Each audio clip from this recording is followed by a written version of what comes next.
To order.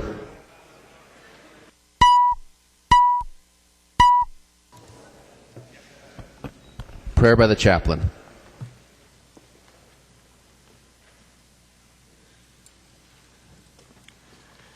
May we bow together.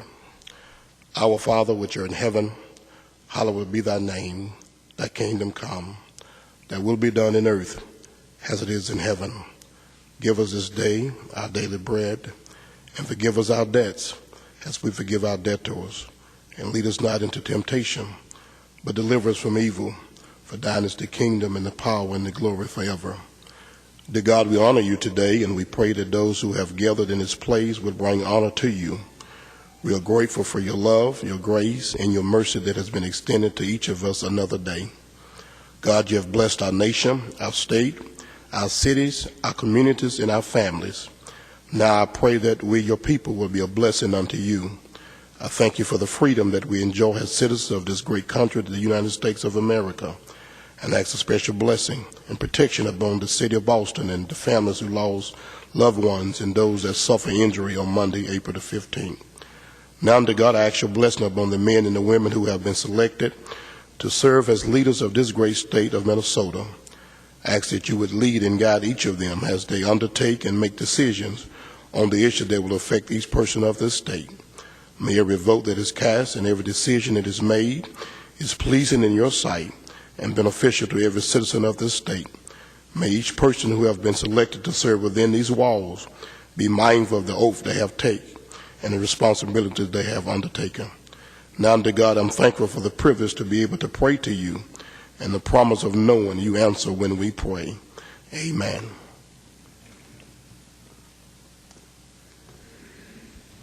The chaplain for today's session is Reverend Ronnie D. Patterson, Sr., New Hope Baptist Church, St. Paul, Minnesota. Pledge of Allegiance. Please remain standing and recite the Pledge of Allegiance to the flag of the United States of America.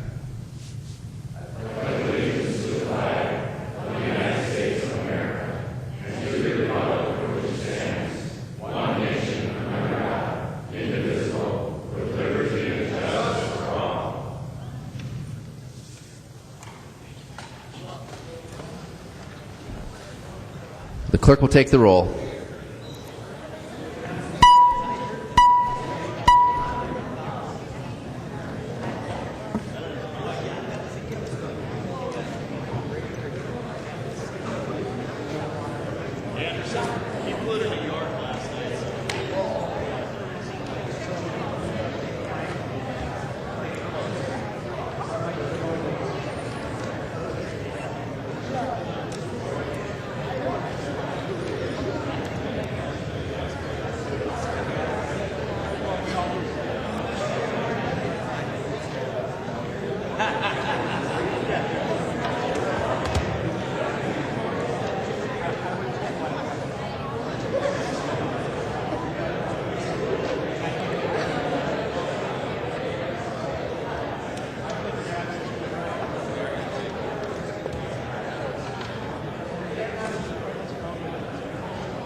Clerk will close the roll.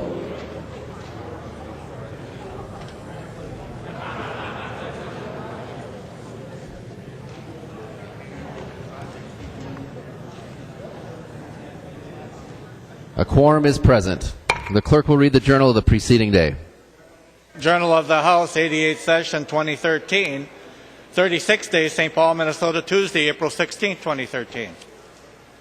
If there's no objection, further reading of the journal will be dispensed with, and the journal will be corrected as approved by the chief clerk. Hearing no objection, the journal is approved as corrected by the chief clerk.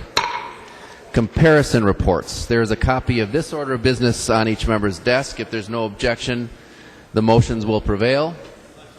Hearing no objection, the motions prevail and the substitutions will be made. Reports of standing committees and divisions. Copy of this order of business is on each member's desk. If there's no objection, the reports will be adopted. Representative Doubt.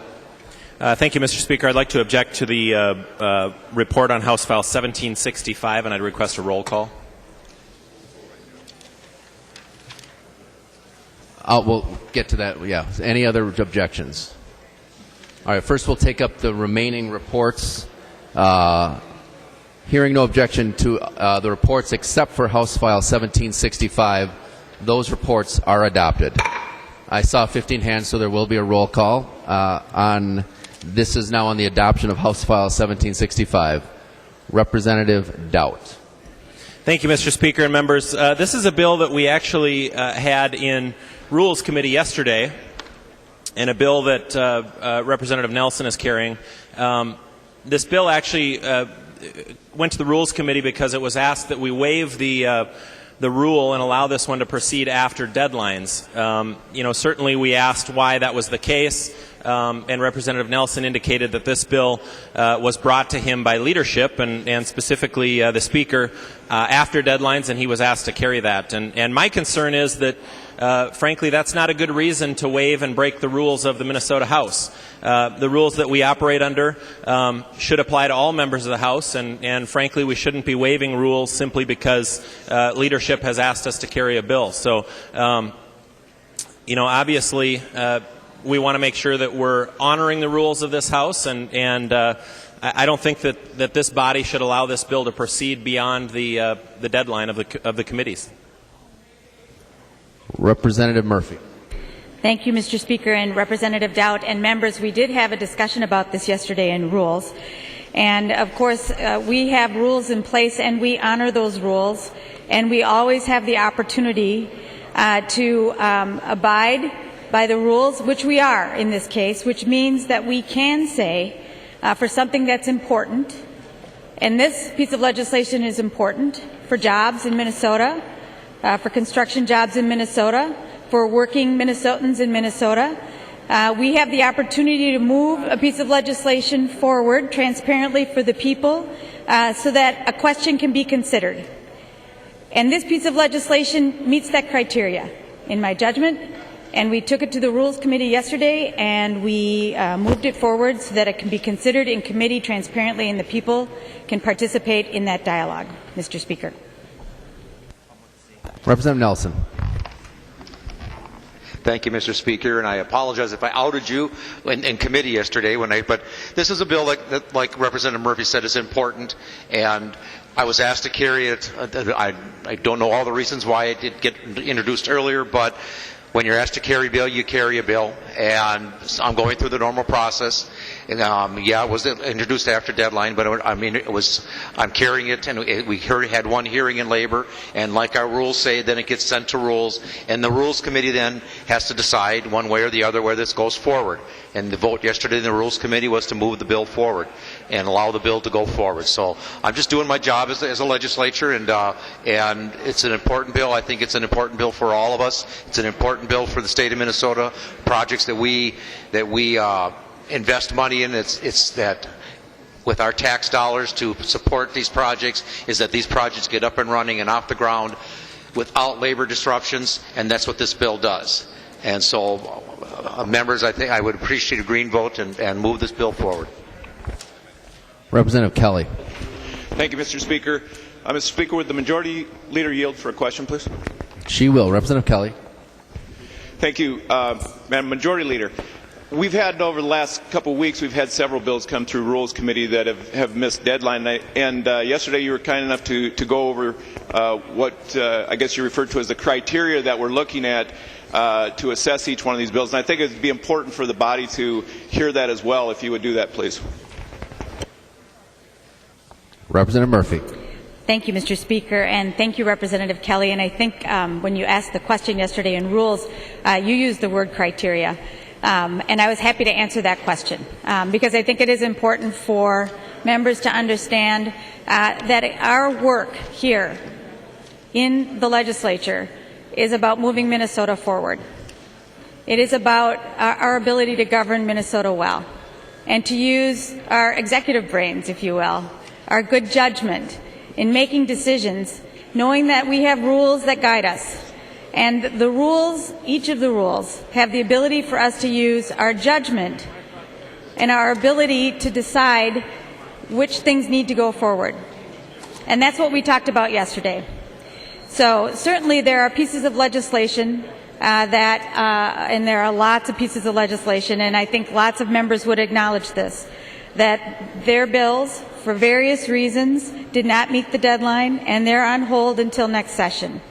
And that is this time of the year. And I've certainly been caught in that before, where a piece of legislation that I've worked on very hard did not make the deadlines and therefore is on hold until next session. And that's why we have a 2-year session, so that we can, consider those things over time. But there are certain pieces of legislation. For instance, yesterday we looked at one of the governor's policy bills dealing with continuing care. It's a policy bill. It took a little while for it to be drafted. It didn't make all the deadlines, but it's important for Minnesota that we consider that. And so using the criteria, as you say, from my perspective, our judgment as legislators, our thoughtfulness, we decided that it would be important to move that piece of legislation through, despite the fact that it didn't make every deadline, because it's important for Minnesota, it's important in long-term care, it's important for seniors, and really important for us as we think about the aging population, that they live all over Minnesota, especially that they live in greater Minnesota, and we need to make sure that we're doing our best job by people living in Minnesota as they age in place. So for me, as I think about the rules, and I think about our job to govern together, I think very carefully about the policy. I try and understand why a piece of legislation may have gotten stuck. And the piece that I'm talking about now, Representative Morgan's bill, got stuck because someone didn't quite understand the rule. Well, I think we should make an exception for that and move the piece of policy forward using our good judgment. And that's the way we're making those decisions in the Rules Committee. And unfortunately, and members I'm sure will tell you, there are more that are not making it through this process, not making it through our deadlines. Of the thousands of bills that have been introduced this year, not very many of them are going to make it all the way to the governor's desk. And we're going to have plenty of work to do next session as we move those bills, and the work continues over the interim and into next session. Representative Kelly, I hope that answers your question, and I'm really glad that you asked again. Representative Kelly. Thank you, Mr. Speaker. No. Representative Drazkowski. Thank you, Mr. Speaker. Mr. Speaker, I wonder if the author of the bill would yield. He will yield. Representative Drazkowski. Thank you, Mr. Speaker. Representative Nelson, I've heard the discussion about we're going to suspend the rules of the House in order to move this bill forward. That's what apparently we're doing. But the bill itself, would this affect the Destination Medical Center, and would it further enable Mayo Clinic to be unionized? Is that what the bill will do? I was listening to the Majority Leader trying to better understand. Representative Nelson. Thank you, Mr. Chair and Representative Drazkowski. And no, we did not. We're not waiving the rules of the House. If we were waiving the rules of the House, we would be doing that right now here on the floor.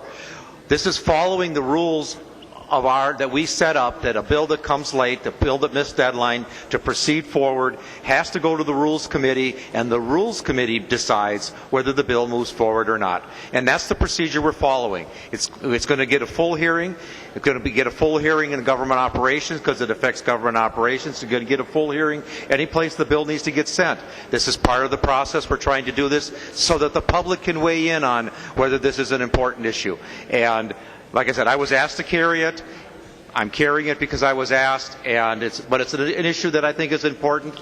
And we're not, like I said, we're not waiving any rules in the House.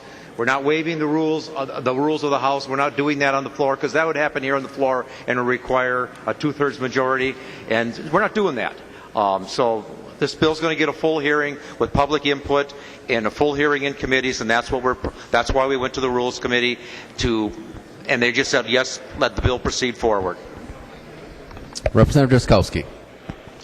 Thank you, Mr. Speaker, and thank you, Representative Nelson. But Representative Nelson, I understand that this motion on the House floor today will accommodate the actions of the Rules Committee, which deviate from our prescribed rules that we adopted and have had much controversy over.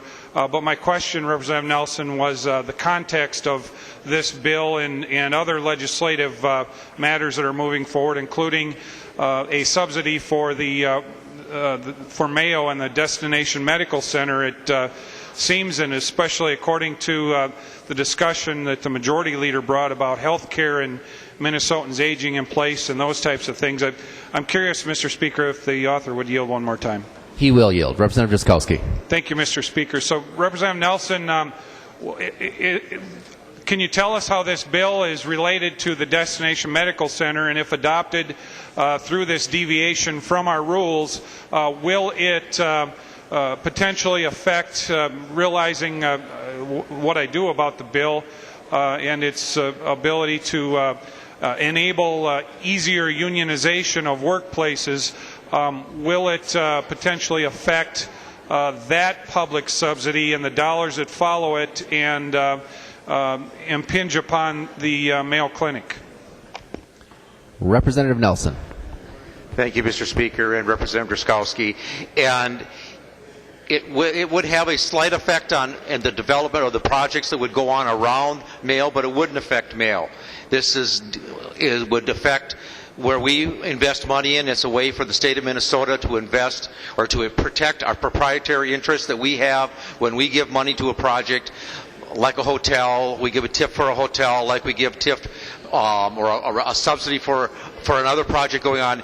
We're protecting our proprietary interests to make sure that that business gets up and running, moves forward, and without delays, because that costs us money, it costs the state money, and can hurt the state going forward. So that's what this bill's about, is for the state of Minnesota protecting our proprietary interests in those projects moving forward, so that the union that would want to organize the workers in, say, a hotel, instead of having to go through lengthy labor negotiations or lengthy labor strife, such as a strike, a lock, or boycotts, those type of things, to allow them to move forward with their with unionization, with being able to talk to the workers. And that's all it is. It's not unionization, it's being able to talk to the workers and see if there's interest to get unionization of those projects.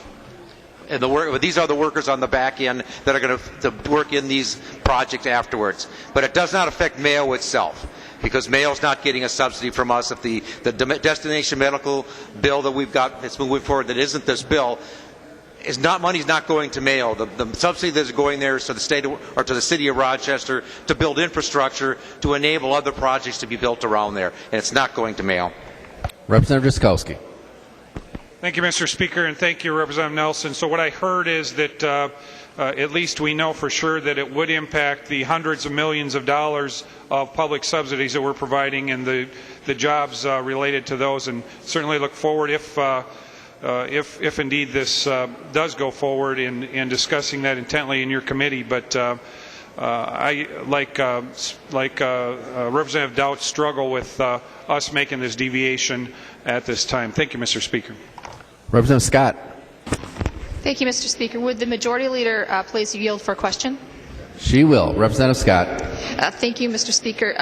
Madam Majority Leader, in your explanation there, I had an earplug and I think I heard you right, but you mentioned that that this bill, and correct me if I'm wrong because I might have heard it wrong, but you said that someone didn't understand the rules and therefore that's why you're making this exception. I would like to know what rule they didn't understand about deadline and who that person was, if the Majority Leader would answer that question, please. Representative Murphy. Thank you, Mr. Speaker, and Representative Scott, and thank you for asking the question so I could clarify that, and I will I'll speak really closely into the microphone so you can hear. I was making reference to not this piece of legislation, but another one that came through the Rules Committee yesterday. And actually, it was a question not of the rules and understanding the rules, but it was a question of understanding whether or not a piece of legislation had a fiscal impact or a fiscal note.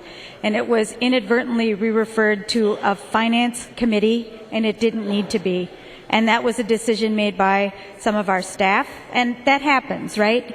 They're trying to anticipate what the legislation did and what its impact was, and the committee together decided that it should probably go to a finance committee, and there was no fiscal impact and no fiscal note. It was a straight-up policy bill.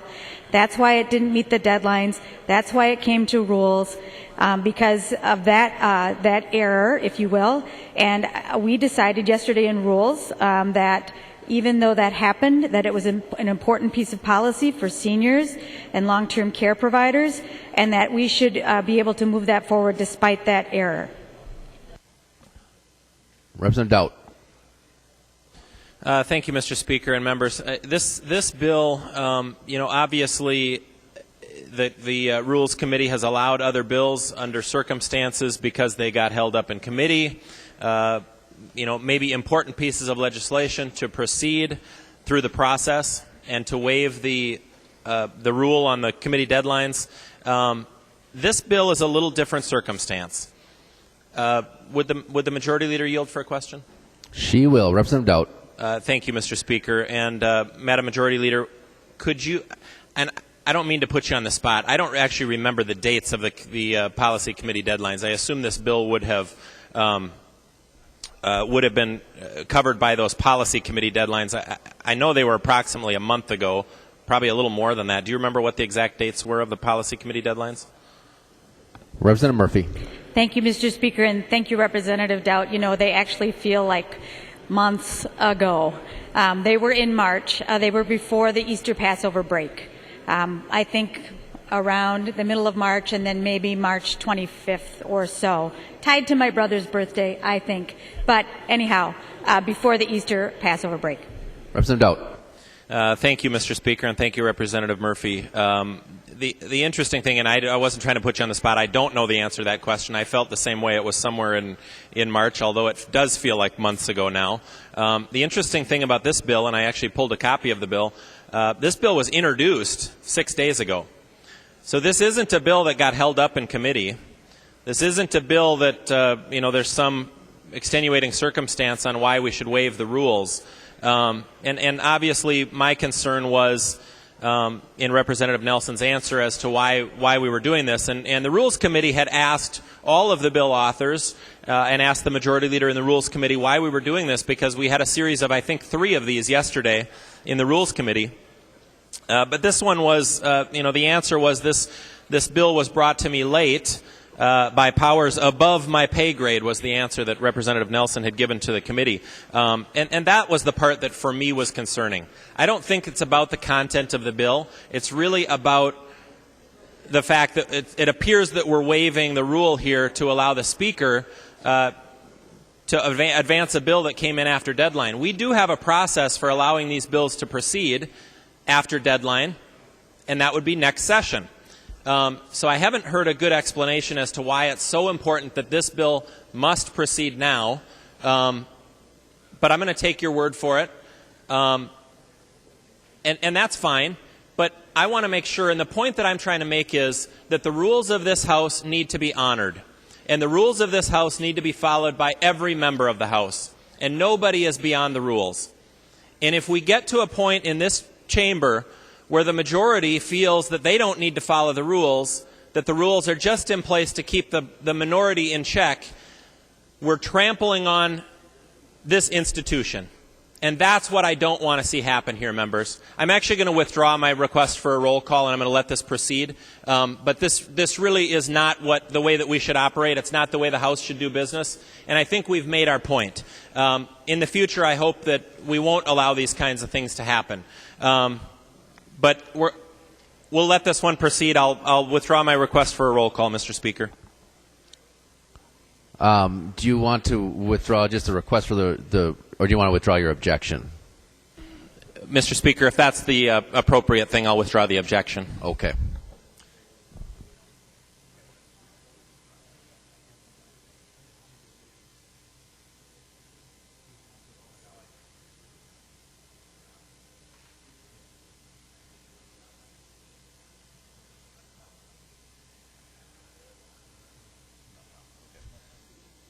All right. So on the motion to adopt the committee report, all in favor say aye. All opposed, no.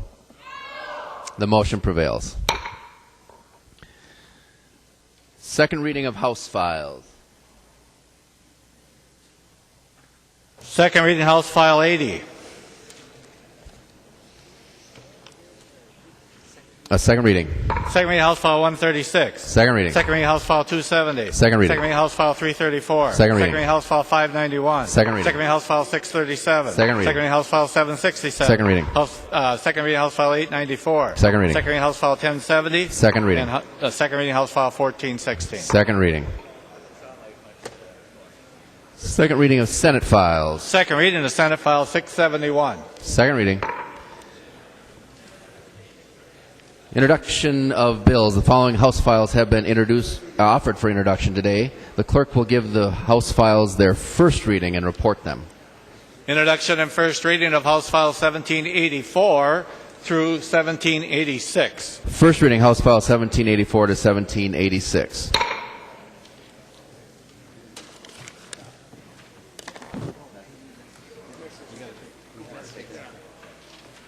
Message from the Senate.